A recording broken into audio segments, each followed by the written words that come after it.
Seguindo a linha de trabalho que gosto de desenvolver, que é a odontologia digital em sistemas gratuitos, aqui vai mais uma ideia.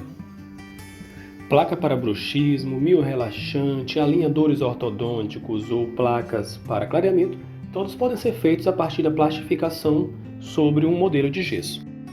Então tirei fotos com o celular desse modelo para conseguir digitalizá-lo e a partir daí começar o trabalho.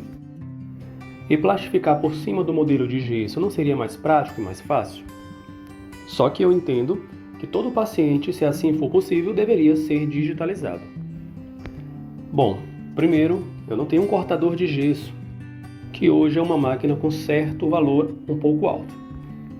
E aí eu posso cortar corretamente do jeito que eu quero o meu modelo de gesso digitalizado e formar a base também da forma como eu achar melhor. Isso te ajuda a catalogar corretamente os pacientes e evita de você cometer algum erro, danificar o modelo original. Imagine um modelo de gesso com preparos para lente de contato ou facetas, coroas, caindo no chão e se fraturando todo. Se ele já estiver digitalizado, por exemplo, esse problema não afetará o resultado do seu tratamento.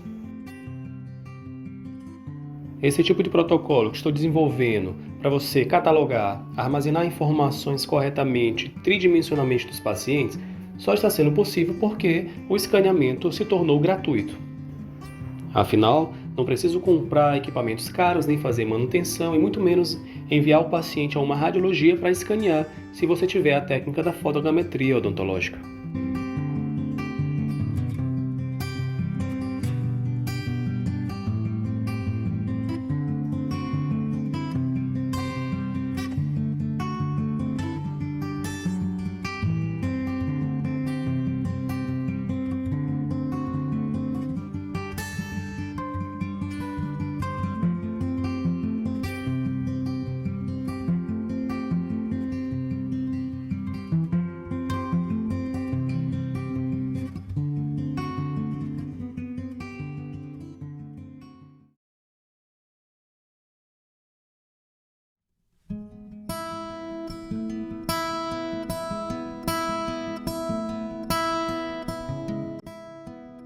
Com estas técnicas que têm sido desenvolvidas em odontologia digital, graças a Deus por alguns dentistas no Brasil, está sendo possível criar uma linha alternativa de trabalho em diversas áreas que permite dentistas e protéticos digitalizarem seus consultórios e laboratórios.